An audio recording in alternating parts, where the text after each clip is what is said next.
the botanical gardens of Dublin, and they've done a lovely display. This has been here a few years of various succulents. So around the rim you can actually see some of them are actually in flower.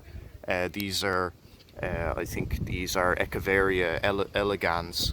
They're sort of like an alpine succulent. I think it comes from Mexico, and they're in I think they're in the family Crassulaceae. So they're the famous kind of Crassulaceae acid metabolism was first discovered in these plants, and that's the special metabolism that lets succulents survive in arid environments. But they're doing very well here in Dublin, in Ireland, and you can see the arrangement they have is very nice, kind of star, and in the center is a yucca plant, and it's again doing very well. Yucca can actually thrive fairly well in gardens in Ireland and in the UK, but it's a lovely display, and again it's been here for a few years.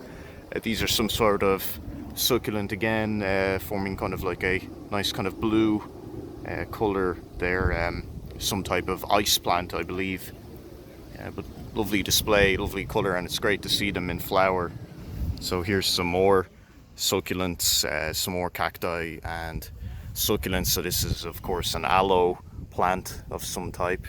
This is another Echeveria succulent, and this is a cholla cactus, sometimes called teddy bear cactus because of the very fine spines that form a kind of a fur around it. And you can see different collections of them here. Another type of kind of a columnar cactus. Looks perhaps like a Trichoceros or a Cereus cactus, sort of the ones that grow in kind of mountainous regions in South America perhaps. Yeah, so a great display, and again all growing outdoors in Ireland. And this is a very interesting one here. This, even though it looks like a cactus, it's an example of convergent evolution. It's actually in the genus Euphorbia. So euphorbs or spurges actually don't have anything to do with cacti genetically, but they're actually, interestingly enough, they evolved a kind of a convergent form. So you can actually see it's actually Euphorbia, some Euphorbia species maybe. Could be Euphorbia from Africa perhaps, most likely from Africa. Sometimes they're called milk trees because they actually, like all euphorbs, they produce a type of latex, milky latex. And this is another euphorb.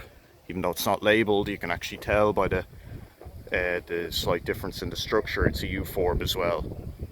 So very interesting, and very interesting that they're all able to grow outside in Ireland, of course. We're in the cactus house of the botanical gardens, so this is kind of more my area of expertise than of plants, but yeah, it's very interesting in general to notice on the way here the amount of palm trees. And of course we have a palm-like looking tree here, but it's really an aloe, so it's very interesting, along with succulescence, that plants in general have evolved, trended towards the palm-like shape. We have different collections of cactus-like euphorbs, as well as the tall columnar cacti as well, the true cacti. Of course, plenty of aloes, and great time of year to visit here because they're all in flower. The flower of the aloe, and if they have one, I think they may have an agave, and that actually is in the asparagus family. So it's interesting. Again, you often see convergent evolution in these environments where there's a lot of pressures. We have cacti, true cacti, in the genus Cactaceae, and these are columnar cacti, perhaps from South America, and they have no problem at all growing here. And we have the kind of, again, teddy bear kind of cholla cactus with its spines turned into a type of fur. So again, integrated with the euphorbia, which are cactus, again, not true cacti, but they've evolved to look like cacti. Spotted that this cactus had actually flowered and produced fruit, and this is a cactus in the genus Trichocereus, sometimes called Echinopsis as well. But these are the cacti of South America, and actually these are edible fruit, so they're actually pollinated primarily by bats, but also moths. And the interrelationship between bats and cacti is actually very close. You can notice actually some of the fur that is on this cactus, and actually this evolved as a sort of a landing pad for bats, because obviously cacti are very spiky, but in order to spread their seeds they have to encourage some animal in order to land on them and eat them. And so these cacti have actually evolved fur to act as a sort of landing pad for bats. And it's very interesting.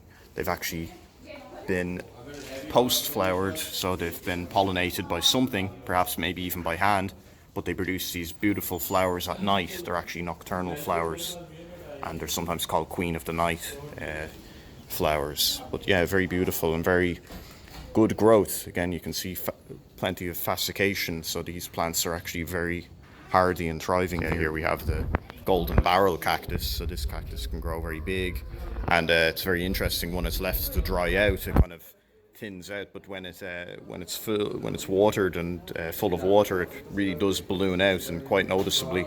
So at the moment it's being kept dry, but perhaps at the end of the summer they'll water it and it'll balloon out into a big football shape with, again, very aggressive looking spines. Like nothing will want to eat this cactus for sure. And these cacti are actually in flower, so you can see the flower. All cacti more or less have the same type of flower. Sort of almost like a daisy, sort of like a flower, but it's again, these are obviously very healthy and probably I'd say a good few years old. So here, of course, we have lots of pitcher plants, lots of Sarracenia pitcher plants. These, of course, are carnivorous. These are able to lure ants and flies into their pitcher, into a watery grave, and release digestive enzymes to eat them, because they grow in very nitrogen poor soil, swamps, places that are just riddled with constant leaching of nutrients. They have to have evolved carnivory in order to survive, so they usually share their habitat with other carnivorous plants like sundews, and occasionally ones in the Venus flytrap family as well. It's very interesting that on Earth, carnivory evolved actually several times independently. We have these giant ferns as well, and of course these require humidity, as they're very primitive plants, so they require a lot of moisture, and because they don't have a lot of complex root systems, they only have very simple rhizomes, they're able to absorb moisture from the air and also from bare rock. So these plants are actually very beautiful in their fractal-like nature. They're able to grow into this very simple, but at the same time very broad fractal-like form with their leaves. Yeah, some of the spores are being produced by the ferns, yeah, for reproduction and just spreading. It's very interesting to see they're using these parasitic wasps as a type of pest control, perhaps against aphids or beetles.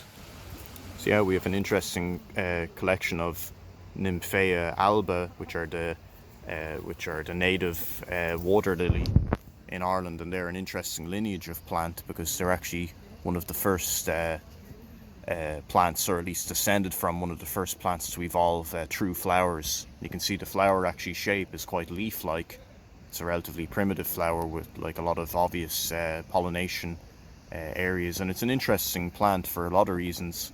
For one reason, it actually has flowers which have a male form and then a female form, and I believe they start out as male and then they actually descend back into the water for a period of time and then come up again as a female form.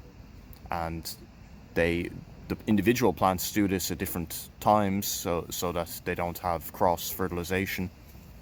But interestingly, from a human point of view, Actually, these plants were used as one of the first contraceptives, so it's interesting that people knew how to pluck the petals from the lotus, and they had some type of alkaloid in them, so people were actually able to use them as a type of early contraceptive. And this was something that was done in the Dark Ages, the Middle Ages, but it was also something that was done in ancient Egypt as well, with a similar species, a blue lotus.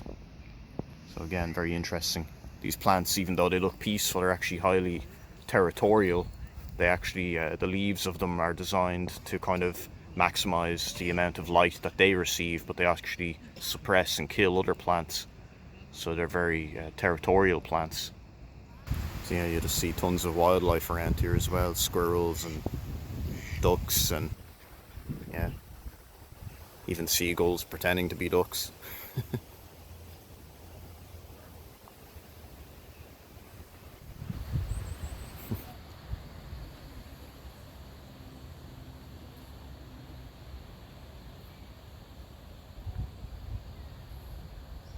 Yeah, the fur coloration is interesting of them. I've seen them with kind of red and grey kind of fur, so they're kind of like hybrids between the red and the grey squirrel.